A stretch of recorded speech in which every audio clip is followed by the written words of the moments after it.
Bonjour à tous et bienvenue en direct pour cette nouvelle édition de Sénat 360. Voici les titres. La diplomatie parlementaire à l'œuvre ce matin. La commission des affaires étrangères du Sénat a auditionné les ambassadeurs turcs et russes en France, alors que les tensions entre Moscou et Ankara compliquent la lutte contre Daesh. Le détail de ces auditions dans un instant.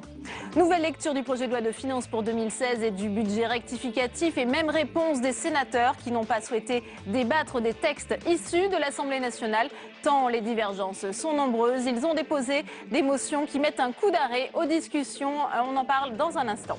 Patrick Bernasconi, nouveau président du Conseil économique, social et environnemental, est l'invité de Sénat 360. Il répondra aux questions de Mickaël Zamès dans le face-à-face. Et je vous rappelle que vous pouvez réagir à tous nos débats sur Twitter avec le hashtag Sénat360. Pour nous accompagner cet après-midi jusqu'à 18h30, nos deux journalistes en direct du Sénat, Tam Tranui et Saveria Rojek. Le multiplex, c'est tout de suite.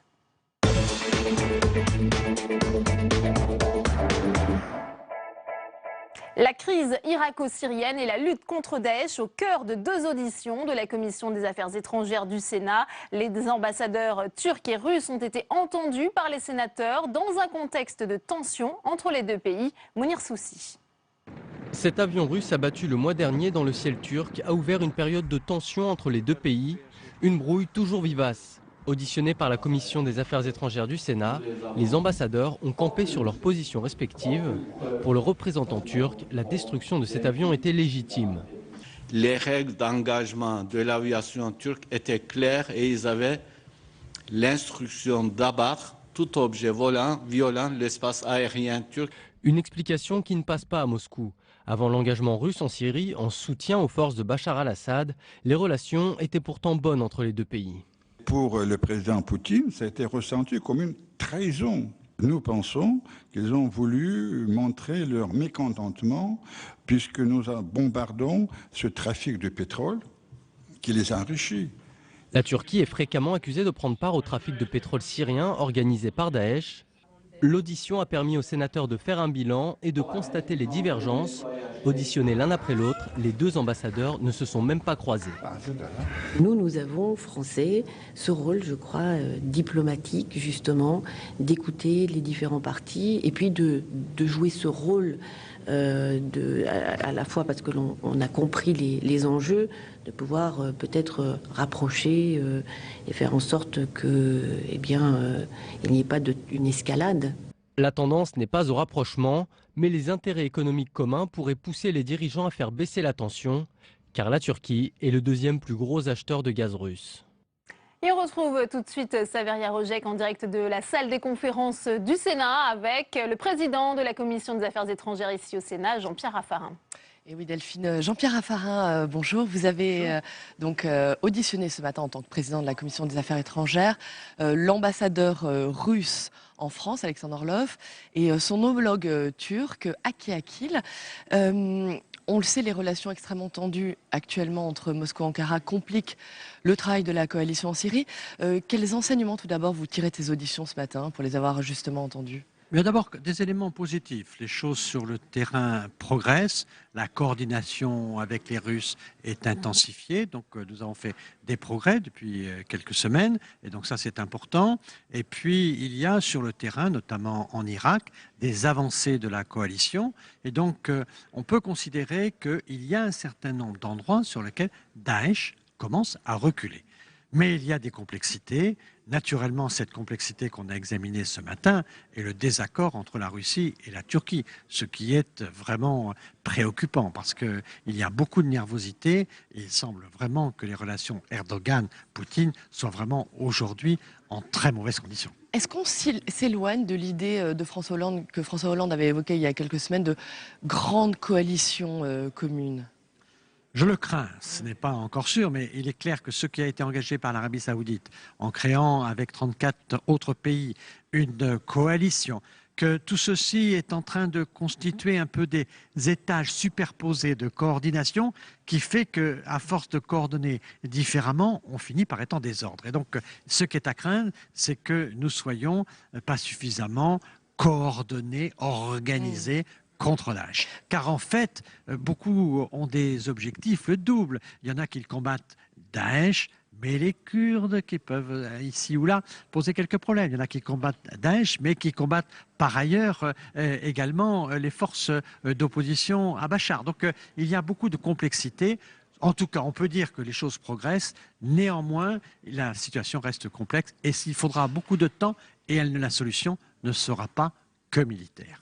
Moscou et Washington ont annoncé ce vendredi à New York la tenue d'une réunion cruciale. Qu'est-ce qui va se jouer? Qu'est-ce qu'on peut attendre de cette réunion?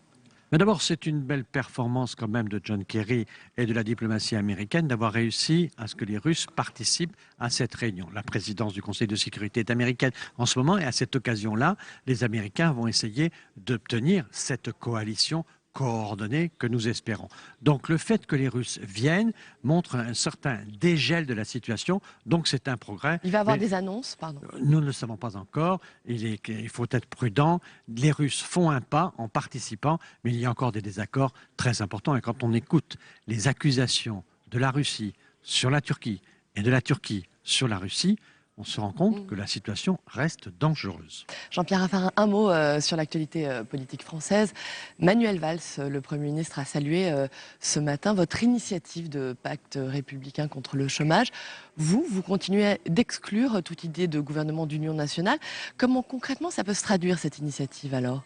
Moi, je pense que c'est au gouvernement de prendre un certain nombre d'orientations, mais de consulter, je pense, les forces parlementaires. Et donc, je ne suis pas pour qu'il y ait de la confusion, je ne suis pas pour un gouvernement d'union nationale, je ne suis pas pour qu'il y ait des ambiguïtés. Nous sommes des rivaux entre les socialistes et les républicains, oui, alors évidemment. Comment on fait pour travailler ensemble contre le chômage? Dans l'intérêt du pays, il faut se dire que la carte du Front National, la carte géographique, ressemble beaucoup à la carte du chômage. Et donc, il faut régler les problèmes de l'emploi si on veut faire baisser le Front National. Pour cela, il y a un certain nombre de décisions qu'il faut prendre qui concernent les entrepreneurs, les entreprises, la relance des investissements, les conditions de travail, la capacité qu'on peut avoir aujourd'hui à développer l'apprentissage. Il y a des sujets concrets, les seuils qui peuvent nous permettre d'avancer. Donc ce que je crois, c'est qu'il faut à un moment ou à un autre que le gouvernement accepte de mettre autour de la table un certain nombre de gens qui, par exemple les commissions parlementaires ici au Sénat comme à l'Assemblée, peuvent avoir des idées, des propositions pour que sur des idées simple et forte, on engage vraiment une action nationale. Qu'est-ce que les électeurs nous ont reproché dans ce dernier scrutin? Ils ont reproché à la politique d'être impuissante. Des discours, encore des discours et pas d'action. L'action sur quoi? Sur l'essentiel, c'est-à-dire pour l'emploi, contre le chômage. Et pour ça, des décisions, il en faut. Donc ceux qui veulent combattre le Front National doivent aussi combattre par l'action et donc se réunir pour agir. Très bien. Merci beaucoup Jean-Pierre Raffarin d'avoir répondu à nos questions. Merci. On l'a bien compris, du concret, de l'action contre le chômage. Delphine. Merci beaucoup Saveria. On continue à présent notre multiplex et on va rejoindre Tam Tran Nuit en direct de la tribune de presse de l'hémicycle. Tam, je le disais en titre, les sénateurs ont rejeté le projet de loi de finances pour 2016 et ils s'apprêtent à faire de même en ce qui concerne le budget rectificatif. Alors comment se passent les débats en séance? Alors ils sont donc actuellement en train de débattre du collectif budgétaire pour 2015 et tout à l'heure ils ont donc rejeté ce budget pour l'année prochaine devant un hémicycle relativement clairsemé. Il faut dire que c'est la fin d'un marathon budgétaire sans énormément de suspense. On sait déjà que les sénateurs ont rejeté ces deux textes et par l'adoption d'une motion tendant à opposer la question préalable, c'est-à-dire sans débattre même des articles. Alors je le disais, il n'y avait pas beaucoup de suspense. Du coup, tout à l'heure, le secrétaire d'État au budget, Christian Eckert, lorsqu'il a ouvert la discussion générale, en a profité pour faire un bilan de son année. Il a rappelé les critiques de la droite il y a un an, la droite qui disait que la politique économique de la gauche allait être sanctionnée par Bruxelles, qu'on n'arriverait pas à nos objectifs au niveau du déficit, également que les impôts n'allaient plus rentrer dans les caisses à cause de l'exil fiscal. Et selon le secrétaire d'État au budget, rien de tout cela n'a eu lieu. Il est au contraire satisfait de son année. Écoutez. Il ne s'agit pas de tomber dans le triomphalisme, car la route vers l'assainissement complet de nos finances publiques est encore longue. Et comme chaque année, il existe de nombreux aléas sur la réalisation de notre objectif de déficit. Mais néanmoins, nous pouvons tous nous accorder sur les chiffres. Et les chiffres montrent clairement que notre situation budgétaire s'améliore. Bien d'évidence, du côté de la droite sénatoriale, on n'est pas du tout d'accord sur les chiffres puisque le rapporteur général Les Républicains du budget, Albéric de Montgolfier, a fait sonner un tout autre son de cloche. Pour lui, l'Assemblée nationale et le Sénat, avec des majorités opposées, ne peuvent définitivement pas s'entendre. La réduction du déficit structurel reste inférieure pour lui à ce que nous demande Bruxelles. Et par ailleurs, le budget comporte aussi une hausse sensible des effectifs. Reste qu'il a admis que plusieurs amendements du Sénat ont été adoptés par l'Assemblée nationale. On parle de la taxe tampon, de l'aide fiscale au département d'outre-mer ou encore des taxes affectées à l'Office de la chasse et j'en passe. Au total, il y a eu plusieurs dizaines d'articles repris dans les mêmes termes. Le Parlement fait son travail. Écoutez Albéric de Montgolfier. Nous pouvons considérer que la navette a été utile, même si le texte qui nous revient de l'Assemblée nationale n'est pas satisfaisant et ne correspond absolument pas aux orientations que nous aurions souhaitées. C'est la raison pour laquelle la Commission des finances s'est réunie ce matin et a pensé que même si le Sénat rétablissait son texte en nouvelle lecture, une nouvelle navette ne serait sans doute pas de nature à faire beaucoup évoluer les choses, en particulier sur des points, c'est vrai, qui restent des désaccords majeurs. Vous l'aurez compris, donc finalement, malgré cette navette parlementaire utile, le Sénat a donc rejeté le texte puisqu'il a adopté une motion opposant la question préalable, une façon d'expédier le débat puisque les sénateurs n'ont pas jugé utile d'examiner les articles avant de rejeter le budget de l'année prochaine. Merci beaucoup, Tam. Et c'est dans le cadre du projet de loi de finances que les députés ont adopté un amendement du gouvernement qui demande aux sites collaboratifs comme Airbnb d'informer leurs usagers sur leurs obligations fiscales. Les explications de Jérôme Rabier. Les utilisateurs de l'économie collaborative ne pourront plus dire qu'ils ne savaient pas. Les députés ont voté vendredi dernier l'obligation de transmettre aux usagers un relevé de revenus annuels afin qu'ils les déclarent aux impôts. Airbnb pour les appartements ou Drivey pour les véhicules loués entre particuliers sont concernés, et ce dès le premier euro gagné. Le Sénat propose lui de fixer un seuil à 5 000 € pour ne pas pénaliser les loueurs occasionnels. Il est surtout important que tout soit traité de la même manière et que la fiscalité s'applique à tout, quel que soit l'outil et le mode utilisé. Et c'était ça l'idée. Mais nous étions, nous, attentifs à un seuil pour que ça ne décourage pas les personnes plus que ça. S'adapter à cette nouvelle économie numérique, une difficulté pour le législateur comme pour les services fiscaux. On estime en effet que seulement 15% des revenus tirés de ces sites sont actuellement déclarés, avec une perte de rentrée fiscale à la clé. Il n'est pas tout à fait anormal que ça soit le ministère des Finances qui court derrière la nouvelle économie. Le problème, c'est qu'il faudrait que Bercy court un peu plus vite et qu'on ne se laisse pas distancer par cette nouvelle forme d'économie qui est en train de se développer. C'est ça le risque. Autre risque, celui de créer une concurrence déloyale entre professionnels du secteur hôtelier et loueurs particuliers. En taxant cette économie collaborative, c'est aussi l'emploi dans ces secteurs que les élus souhaitent protéger. Patrick Bernasconi, nouveau président du Conseil économique, social et environnemental, est notre invité. Il répond aux questions de Michael Zamès. Le face-à-face, c'est tout de suite.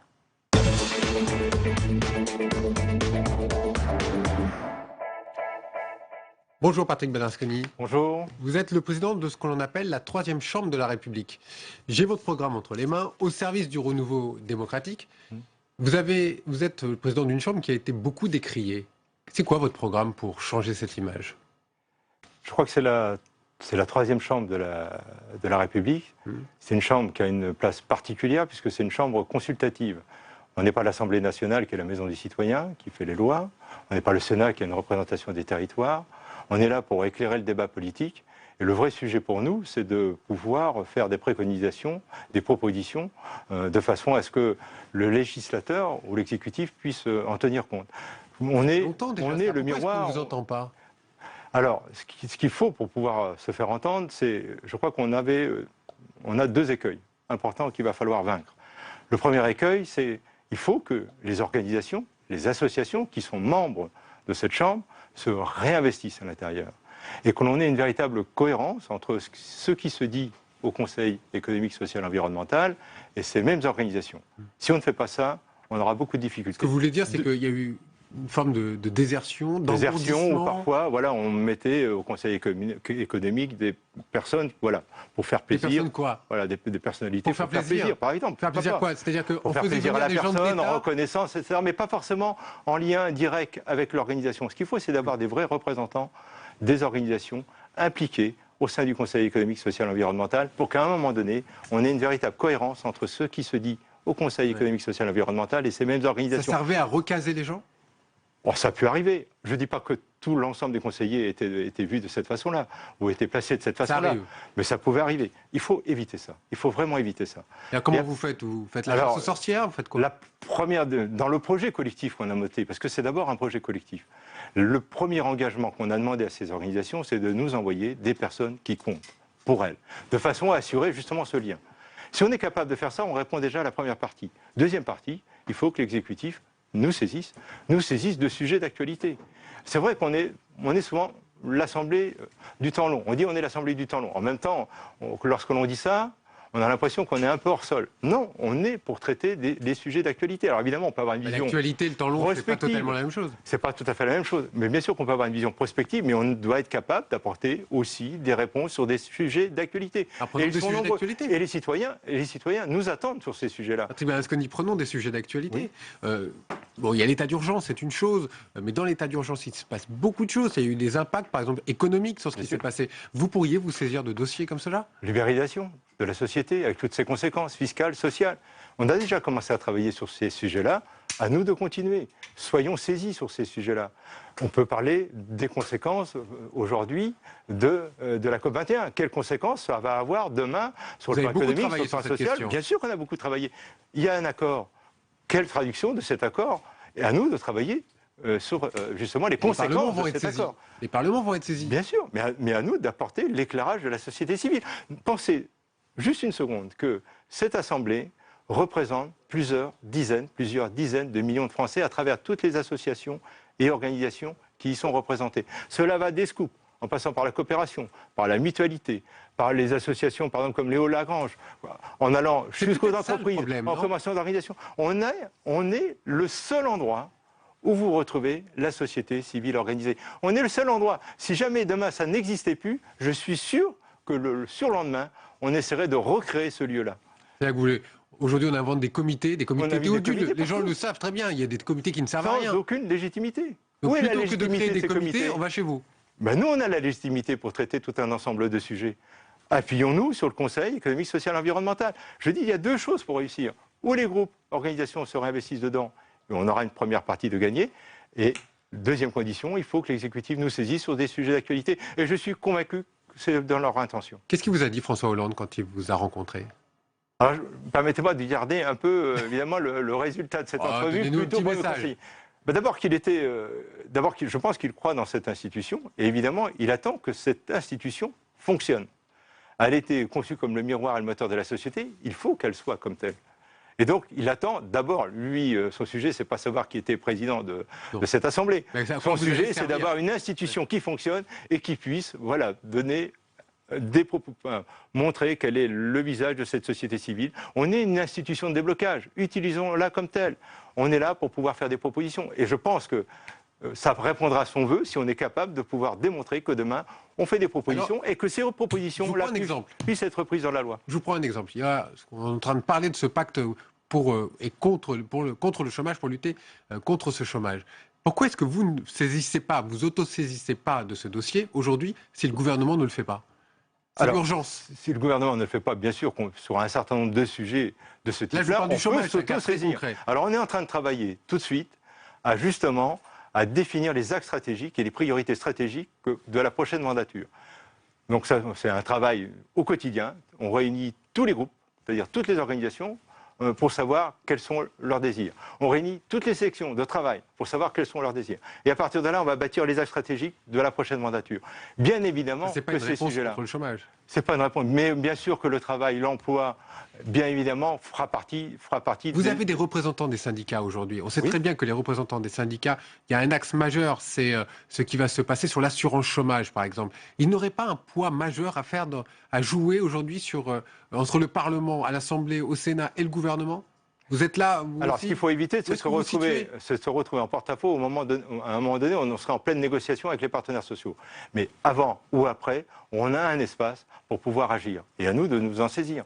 Et je pense qu'il y a une vraie volonté. Moi, sincèrement, je connais les 233 conseillers là qui arrivent dans cette mandature. Ils ont une vraie volonté d'être utiles. Parce que l'important pour nous, c'est pas de dire que cette institution, parce que je l'entends souvent, elle coûte cher, c'est pas tant le coût de l'institution que de démontrer son utilité. Et le vrai sujet auquel on est confronté, c'est de démontrer tous les jours que cette institution est utile. Et elle est utile parce que justement, on est capable, en son sein, de trouver une façon de lever des blocages qu'a la société civile parfois et qu'elle n'arrive pas à débloquer. On est à un endroit où on peut débloquer un certain nombre de sujets. Je sors une petite minute de l'axe Conseil économique et social et environnemental. Comment est-ce que vous regardez le débat sur la recomposition politique qui est né, on a entendu Jean-Pierre Raffarin à l'instant, évidemment ça vient après les élections régionales. Comment vous voyez ça, vous? Plutôt d'un bon oeil. Nous, on est plutôt, par essence, on n'est pas une assemblée duale. On n'est pas dans une opposition droite-gauche. On est l'inverse de cela. C'est-à-dire que nous, on cherche, à travers toutes les parties constituantes, des consensus pour éclairer justement les politiques lorsqu'ils ont des décisions à prendre. Donc ça correspond plutôt à notre façon de fonctionner. Donc nous, on recherche systématiquement des consensus. Alors l'enjeu pour une institution comme la nôtre, ça sera de sortir des consensus qui ont du sens, pas forcément ce qu'on appelle des consensus mous, mais quand même, on est en train... Bon, bien sûr qu'il peut y avoir un risque parfois qu'on n'aboutisse pas exactement comme on le souhaiterait, mais quand même, on est toujours en train de vanter les consensus à l'allemande. Il y a un endroit où on peut le bâtir, c'est au Conseil économique, social et environnemental. Faisons confiance à cette institution et à nous de relever le défi. J'ai bien conscience de l'ampleur de la tâche qui nous attend. Très honnêtement, si j'étais tout seul, je serais peut-être inquiet. Mais comme on a un énorme collectif et un engagement à travers tout le projet qu'on emporte, de toutes les organisations, je suis convaincu qu'on est capable de relever ce défi. Merci beaucoup, Patrick Berlusconi, président du Conseil économique, social et environnemental. Merci bien. Merci, Mickaël.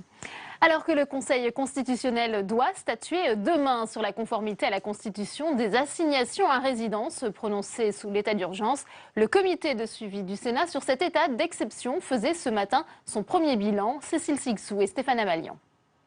Éviter des perquisitions ou des assignations à résidence abusives, le Sénat contrôle de près l'état d'urgence. Ce matin, en commission des lois, les sénateurs font un premier bilan de cette surveillance. L'information nous est communiquée dans de bonnes conditions. Le gouvernement joue parfaitement le jeu de la communication, des informations.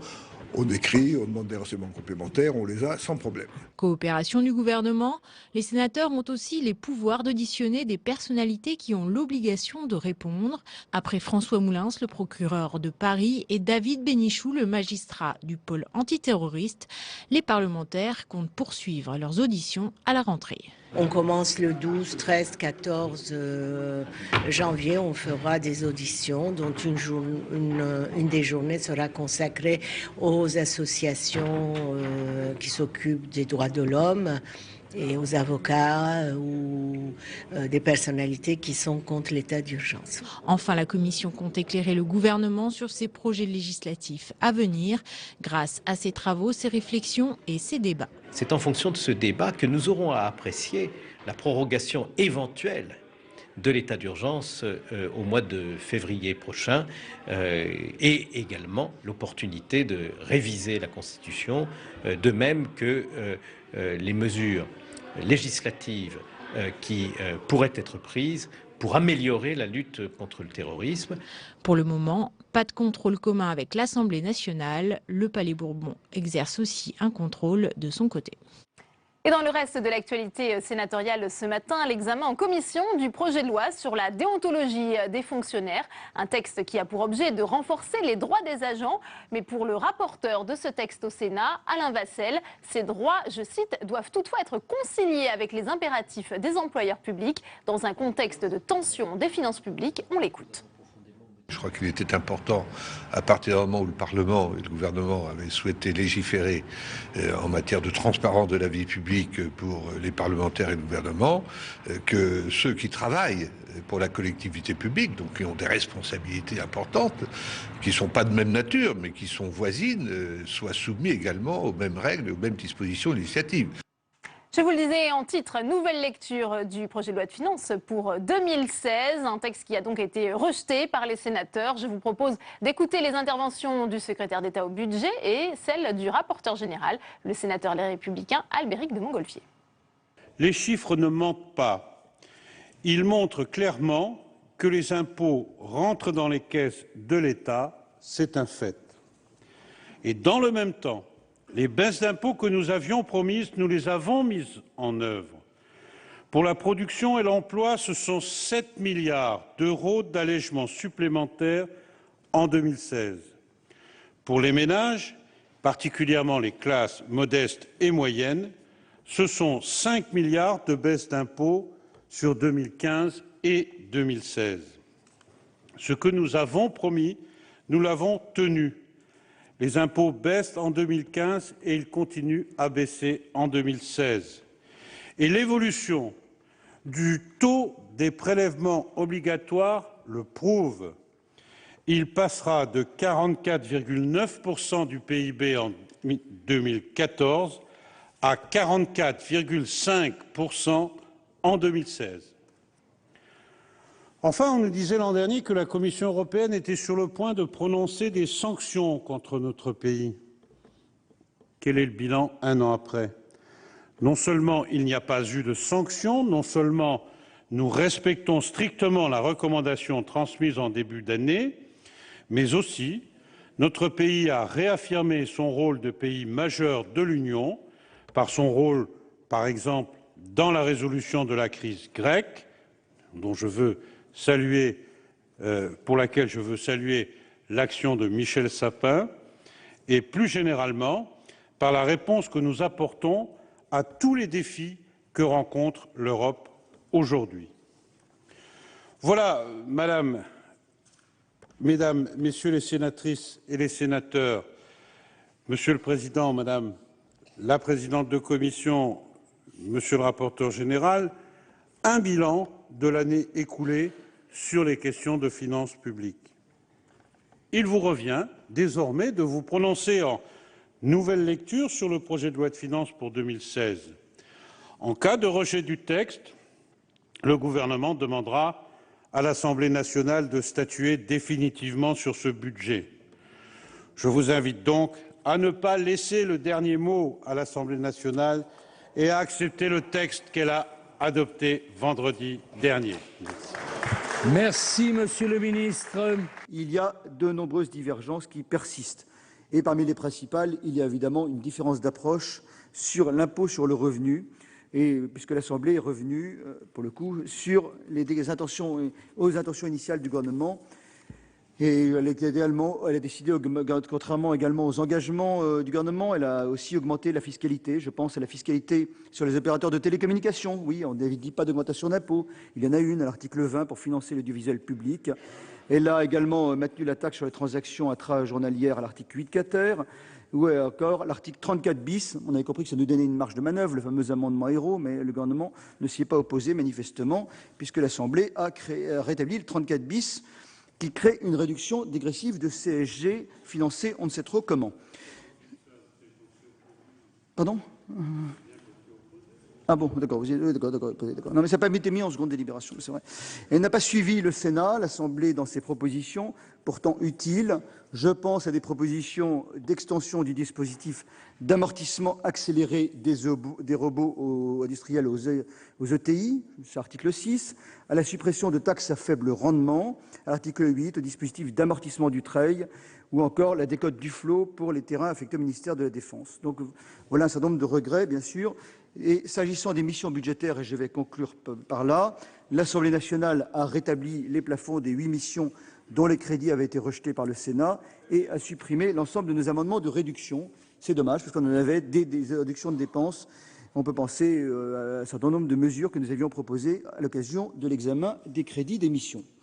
Comme vous le constatez, mes chers collègues, en définitive, nous pouvons considérer que la navette a été utile, même si le texte qui nous revient de l'Assemblée nationale n'est pas satisfaisant et ne correspond absolument pas aux orientations que nous aurions souhaitées.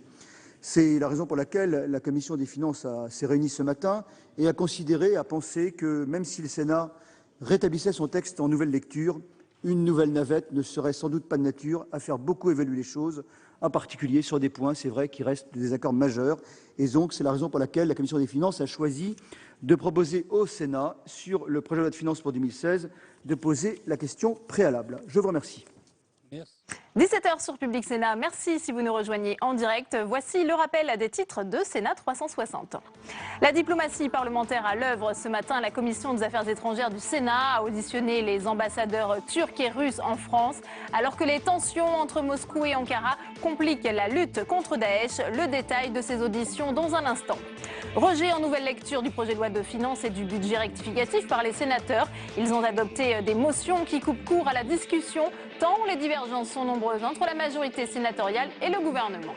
Un pacte républicain pour lutter contre le chômage, c'est la proposition de l'ancien Premier ministre Jean-Pierre Raffarin pour lutter notamment contre la montée du Front National avant 2017.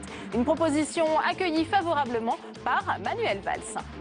Et je vous rappelle que vous pouvez réagir à tous nos débats sur Twitter avec le hashtag Sénat 360. Pour nous accompagner cet après-midi, nos journalistes en direct du Sénat, Tam Tranui et Saveria Rojek. Le multiplex, c'est tout de suite.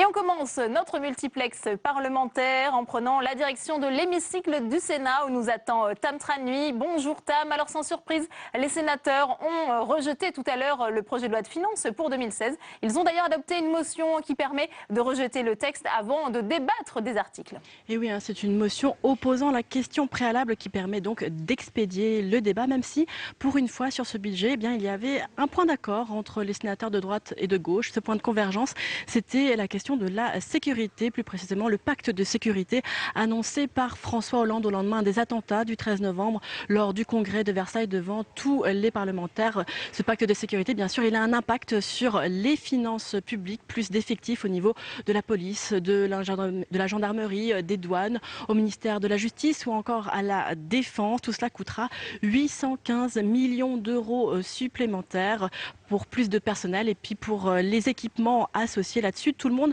est d'accord. Néanmoins, il y avait bien sûr des différends inconciliables. La droite sénatoriale demande par exemple plus d'économies, moins d'impôts, moins de taxes, moins 4 milliards. C'est ce qu'elle avait adopté lors de l'examen en première lecture. Pour compenser cette baisse de recettes, elle propose d'agir notamment sur le régime des fonctionnaires avec l'instauration de 3 jours de carence, le non-remplacement d'une partie des retraités, l'augmentation du temps de travail pour l'aligner sur le privé. La droite qui a également refusé de voter les crédits de plusieurs missions pour tenir son budget. Parmi ces crédits, on peut citer la culture, l'immigration, l'agriculture, l'écologie ou encore la santé. Et puis enfin, il y a un dernier point de divergence et là c'est presque plus le Sénat face au gouvernement que la droite face à la gauche. Ce dernier différence, c'est la dotation globale de fonctionnement puisque le Sénat a minoré en première lecture la baisse de la dotation d'environ 1,6 milliard d'euros. Elle a aussi refusé d'inscrire la réforme de ce concours financier essentiel de l'État aux collectivités dans le budget de l'année prochaine. Mais tout cela va revenir bien sûr par la voie de l'Assemblée. Merci beaucoup Tam. On retrouve à présent Saveria Rojek en direct de la salle des conférences du Sénat. Saveria, vous êtes avec le sénateur écologiste André Gattolin qui avait porté ici au Sénat un amendement permettant l'amnistie fiscale des sites Mediapart et Arrêt sur Image. Alors qu'est-il advenu de ces amendements dans la navette parlementaire ? Alors Delphine, vous venez de le dire, André Gattolin est celui qui avait porté ici au Sénat cette mesure d'amnistie fiscale pour les sites de presse en ligne. Hier, l'Assemblée nationale a retoqué ces mesures. Est-ce qu'on peut considérer aujourd'hui qu'elle est définitivement enterrée ? Moi, je pense que la situation au niveau législatif est enterrée. Je pense que sur le plan des tribunaux, il y a eu un appel qui a été fait par les titres au tribunal administratif. Donc le combat va continuer. Et puis je dirais, on n'est plus dans un combat législatif, on est dans un combat politique. On a une presse en ligne indépendante qui a pris des risques avec un modèle sans publicité, payant, qui réussit. Il faut savoir si on veut la liberté de la presse ou si on veut l'orthodoxie fiscale. Moi, je préfère dans une démocratie la liberté de la presse, le droit d'expression à l'orthodoxie. André Gattolin, on entend bien sûr vos arguments, mais qu'est-ce que vous répondez au gouvernement, à Christian Eckert, le secrétaire d'État au budget, qui juge cette mesure, cet amendement inapplicable et qui pose même des problèmes de constitutionnalité ? Alors ça, je ne vois pas en quoi il est spécialiste de la constitutionnalité, parce que comme tout amendement, il n'a pas été soumis au Conseil d'État. Donc peut-être qu'il a des informations que je n'ai pas. Il se trouve que je travaille avec des juristes. Pardon, mais inapplicable, la rétroactivité n'est pas facile. C'est pas une question de rétroactivité. Là, il s'agit, moi je pense même que dans les sommes qui sont réclamées, il y a des sommes qui n'ont pas été perçues. Ce sont simplement des pénalités qu'on a surajouter aux sommes, qui sont disproportionnées.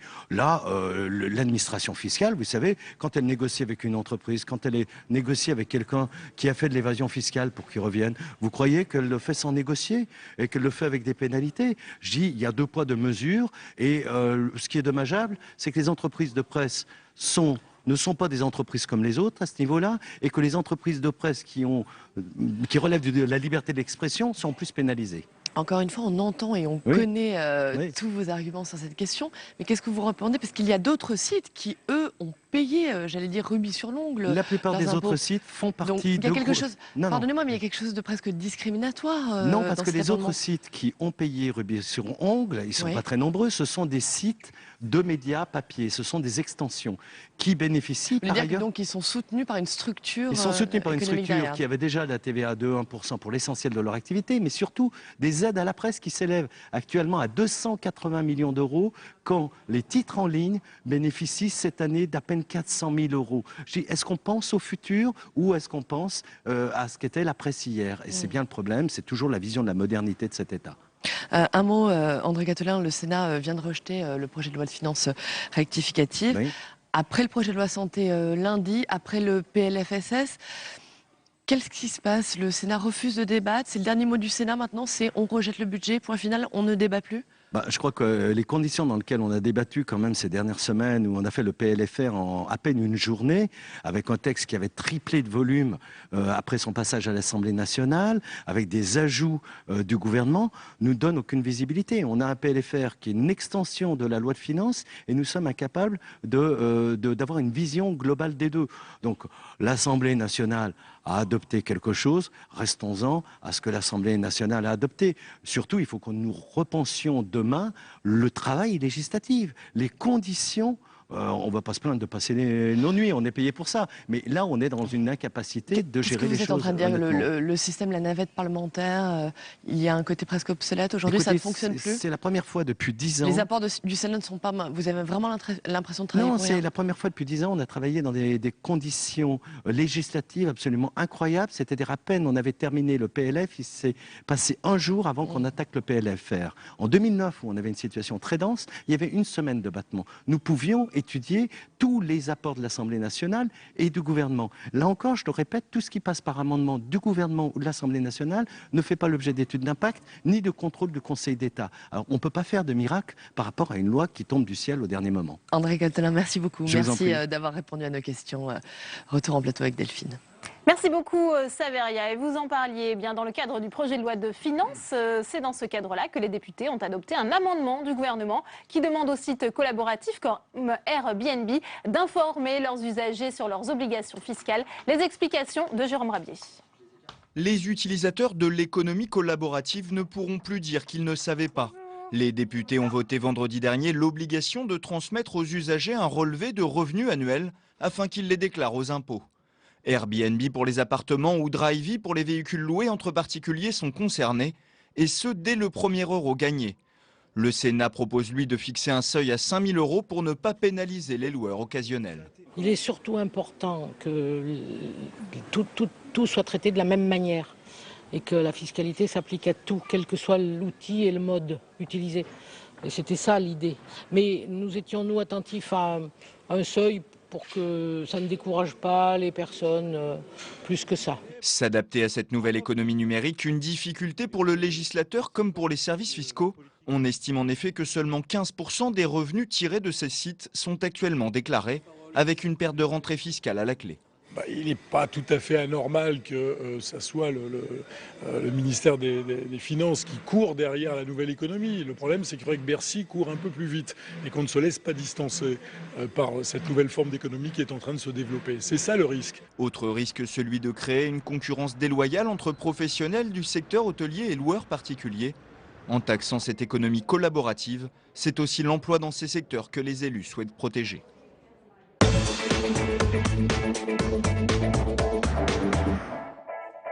Et on ouvre le premier débat de ce Sénat 360 autour de ces sites collaboratifs avec nos invités sur ce plateau. J'ai le plaisir d'accueillir Denis Jacquet. Bonjour, vous êtes président de Parrainer la croissance, une association d'aide aux PME pour rechercher la croissance. J'accueille également Pascal Jolivet. Bonjour, vous êtes maître de conférence en sciences économiques à l'Université de technologie de Compiègne et spécialiste de l'économie, de l'innovation et du numérique. Merci d'être avec nous. Roland Aiguille est également sur ce plateau. Bonjour, président confédéral de l'UMIH, c'est l'Union des métiers et des industries de l'hôtellerie. Et puis Philippe Dallier, bonsoir, sénateur Les Républicains de la Seine-Saint-Denis. Ma première question s'adresse d'ailleurs à vous.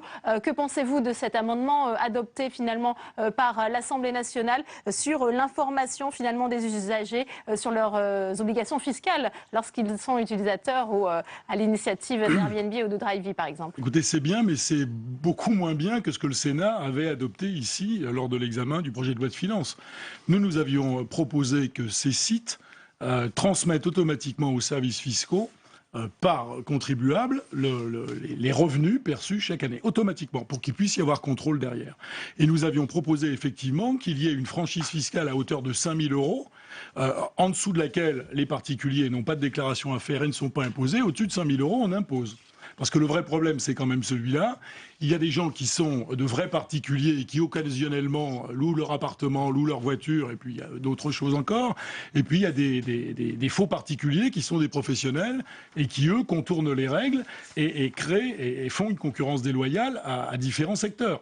Donc l'Assemblée nationale n'a pas retenu les amendements du Sénat, c'est bien dommage. Et là, on a simplement une obligation d'information des utilisateurs de ces sites. Bon, je trouve encore une fois que Bercy a beaucoup de mal à se bouger et à s'adapter, effectivement, à adapter nos règles à une nouvelle économie qui est en train d'exploser. Et c'est normal qu'elle explose, il y a de nouveaux moyens. On va y venir. Pascal Jolivet, Roland Aiguille, comment accueillez-vous ce vote des députés? Ça va moins loin, effectivement, de ce qu'a proposé le Sénat, mais c'est quand même un premier pas pour peut-être empêcher ce que vous considérez comme une concurrence déloyale? C'est un premier pas, effectivement, mais on comptait sur le gouvernement pour aller beaucoup plus loin, parce que tout le monde a été pris de vitesse par le collaboratif, tout le monde est favorable au collaboratif, tout le monde est, effectivement, on peut pas aller contre le partage, etc. On sait très bien dans quelles conditions on vit actuellement. Par contre, on ne peut pas aussi demander à l'entreprise de faire beaucoup plus. On ne peut pas demander à l'entreprise de créer de l'emploi, de créer de la croissance, etc., etc. On est en relation aujourd'hui, j'allais dire, tous les jours avec le ministre du Travail pour nous dire comment on va faire pour mettre dans nos entreprises de l'apprentissage, de créer de l'emploi, etc. Et de l'autre côté, on a des freins qui sont terribles. On est tout à fait pour... Mais ce qu'on demande, c'est très simple ce qu'on demande. Je dis, c'est tellement naturel que je ne comprends pas que même les politiques... On demande de l'équité, on demande de l'équité, de la transparence et qu'on joue sur les mêmes règles, que tout le monde ait les mêmes règles. Effectivement, on sait très bien que le collaboratif, les plateformes vont se développer. On est favorable, ce sont des outils pour les entreprises. Mais au moins qu'on travaille, qu'on joue avec les mêmes règles. On ne peut pas faire en 100 mètres, nous avec des pommes et les autres avec des baskets. C'est pas possible. Ouais. Alors, Pascal Jolivet, comment expliquez-vous finalement que le gouvernement ait du mal finalement à s'adapter à cette économie collaborative en plein essor en France aujourd'hui, et notamment en matière de fiscalité? C'est ce que disait Philippe Dallier. La temporalité d'un gouvernement n'est pas la même que celle des modifications des lois économiques. Je mets loi économique, bien entendu, entre guillemets, puisque l'économie n'est pas une science exacte, on saurait sinon. Donc on parle, nous, universitaires, plutôt de régularité économique. Donc ça ne me semble pas particulièrement étonnant qu'effectivement les tendances lourdes de changements structuraux de l'économie, que l'on connaît à l'heure actuelle, notamment avec l'économie collaborative, ne puissent pas être éventuellement connaître une réaction aussi vive et aussi rapide que dans le champ gouvernemental. Alors, il faut une nouvelle fiscalité qui corresponde à ces nouvelles régularités de l'économie numérique, basée sur l'innovation, le partage, etc. En même temps, il ne faut pas être naïf. Il y a des nouveaux mastodontes, des nouvelles puissances économiques extrêmes qui ne sont pas toujours françaises, contre lesquelles il faut quand même éventuellement voir qu'est-ce qu'on peut faire. Voilà. Mais en tout cas, il y a une spécificité de ces nouvelles activités économiques qu'il ne faut pas nier. Il ne faut pas faire la politique de l'autruche en la matière. Ouais. Denis Jacquet, vous, comment avez-vous accueilli finalement ce vote? Est-ce que vous voyez cela plutôt comme un frein au développement de l'économie collaborative? En fait, je pense que l'État français, alors pour quelqu'un comme moi qui a vécu très longtemps à l'étranger, on a une capacité en France à se poser les mauvaises questions au mauvais moment qui est quand même assez ahurissante. C'est-à-dire que on est face à un phénomène qui est un phénomène numérique. qui touche à la fois une économie de subsistance. Il y a des gens pour qui c'est juste les moyens de réduire leur charge mensuelle, Blablacar, etc. Et d'autres juste d'avoir les moyens de survivre à peu près correctement. Alors je ne sais pas qui parmi nous sur le plateau prend régulièrement un Le Cab, un Uber, etc. Mais quand vous discutez avec les chauffeurs, ce que je fais 2 fois par jour, ils sont heureux, épanouis, ils s'en sortent et c'est la première fois de leur vie pour une grande partie d'entre eux qu'ils ont un job. Et beaucoup viennent d'ailleurs du 93. Quand je les questionne, j'ai fait mes petites fiches avec mes petits sondages. Les sondages sont écrasants. À plus de 63%, ils viennent de là. Donc ça veut dire que la première question à se poser, c'est comment on permet à l'économie collaborative de se développer dans notre pays pour avoir des leaders mondiaux, être les champions du monde sur le sujet et ne pas subir la domination totale américaine aujourd'hui. On n'en prend pas le chemin quand on commence par la fiscalité. Ouais. Mais vous entendez ce que vient de dire Roland? Non, mais je ne dis pas qu'il ne faut pas le faire. Justice fiscale, non, et je ne suis pas non plus du partisan de dire le tout numérique et les acteurs d'avant, ils dégagent, les taxis, tant pis pour eux, les hôteliers. Non. Commençons par réfléchir à comment s'organise le système, comment on favorise l'émergence d'acteurs très forts sur le sujet qui soient des acteurs français, comment on fait par un certain nombre de règles que tout se développe chez nous pour créer de la valeur chez nous. Et puis rappelons aussi que la plupart des boîtes du numérique, à part Facebook, Google, etc., ne gagnent pas d'argent. Aujourd'hui, vous prenez même Uber qui défraie la chronique tous les jours, ça fait 1,5 milliard de chiffre d'affaires. Alors au bout de 3 ans, c'est magnifique, mais c'est tout petit.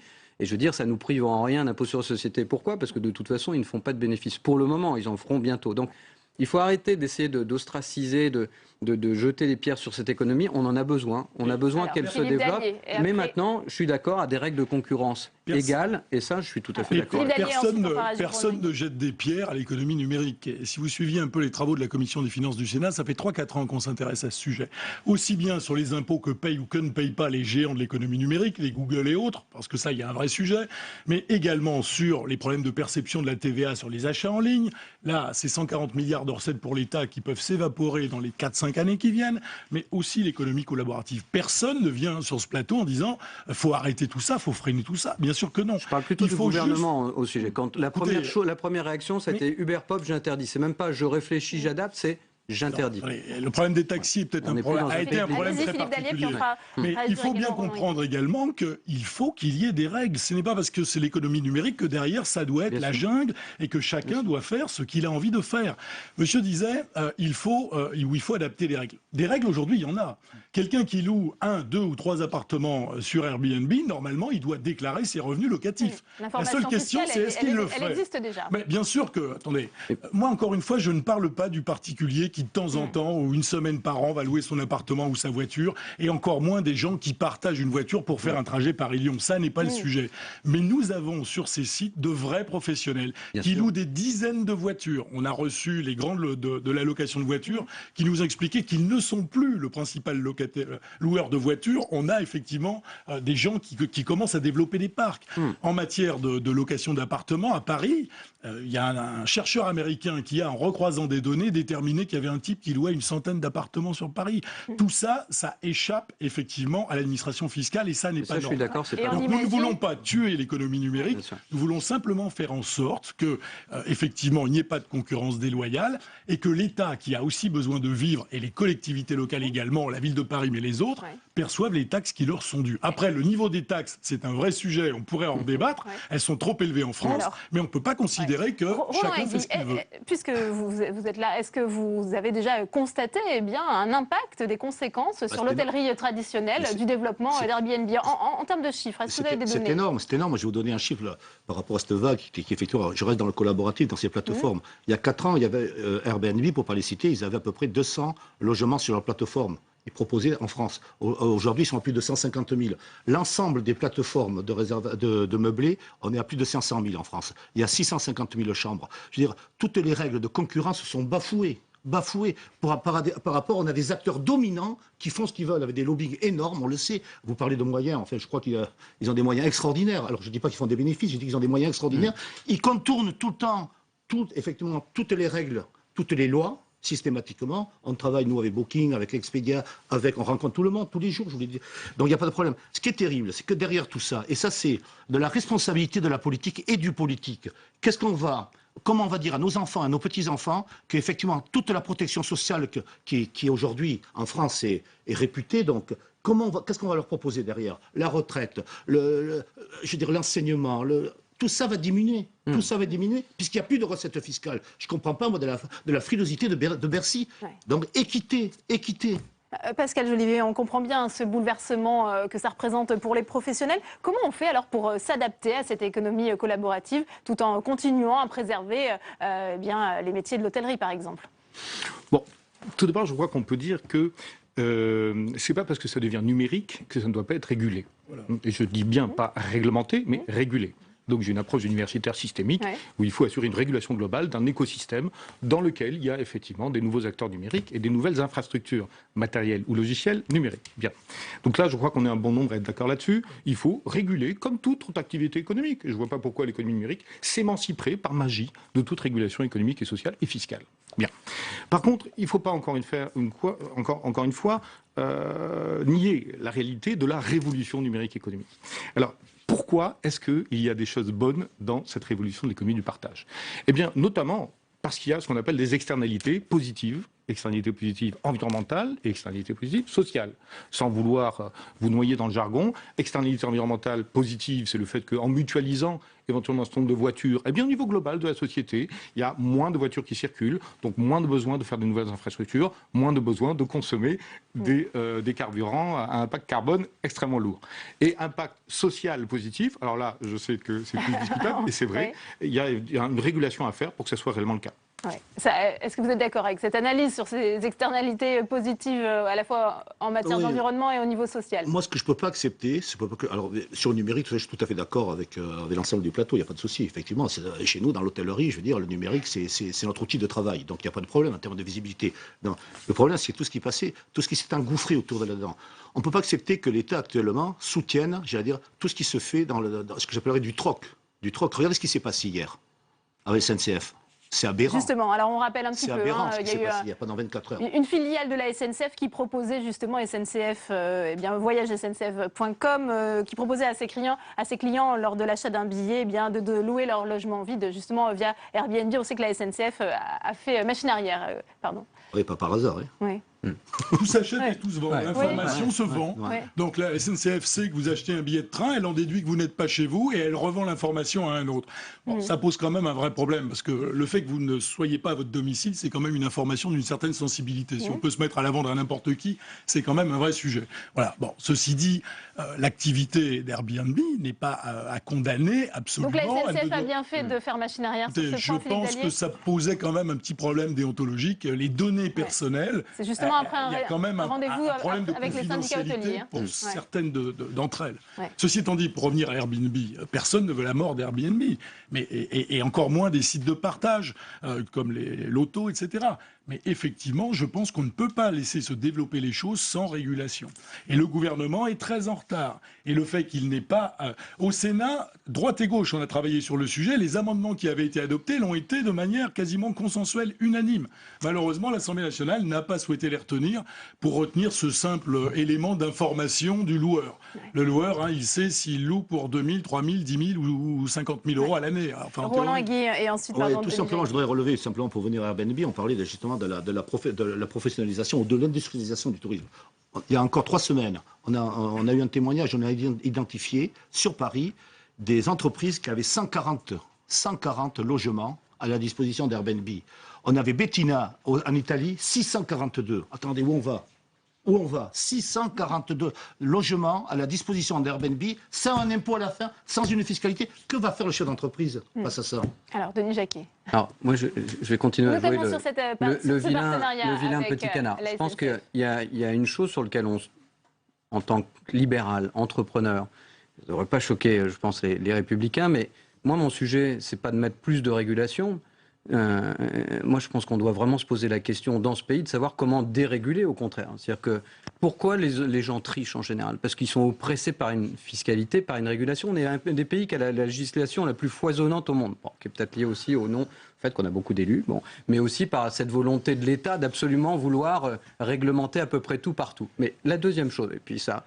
Je discute avec des députés de droite, de gauche, des sénateurs de droite, de gauche qui me disent effectivement on pourrait être un petit peu moins nombreux. Mais ce n'est pas le problème. Le problème, c'est l'État. L'État coûte très cher et mal géré. Je vous rappelle qu'on a juste 2100 milliards de dettes. On se passe de 800 millions d'impôts, ce qui est énorme de la part des GAFA, des Google, Facebook, etc., ce qui est énorme. On a 200 milliards de dettes, on a 800 milliards de manque à gagner. Je ne dis pas qu'il faut cracher dessus. Moi, mon sujet, c'est comment on dérégule. Et le sujet qui devrait plaire à monsieur, moi, je n'ai pas envie que les acteurs de la nouvelle économie rentrent au forceps dans les lois qui ont été faites pour une économie d'avant. J'ai envie qu'on libéralise l'économie de monsieur pour que lui puisse se battre avec des armes et être beaucoup plus fluide. Donc moi, j'ai envie qu'on lui enlève à lui des obligations et non pas qu'on en mette des obligations supplémentaires aux nouveaux acteurs. Sinon, je peux vous assurer qu'en France, nous n'aurons pas aucun leader, et c'est ce qui se passe en ce moment, du numérique en France. Si on veut continuer comme ça et devenir un pays émergent du numérique, on peut continuer comme ça. Alors, je crois qu'il faut tout simplement, très rapidement, arrêter avec ce qu'on appelle faussement les dérives du collaboratif.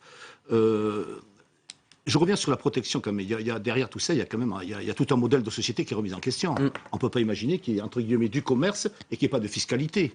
Hein, nous, vous savez que nous on vient tous les 3 semaines, on a un nouveau décret qui nous met en situation difficile. On ne peut pas imaginer, parce que derrière il y a le consommateur quand même derrière tout ça.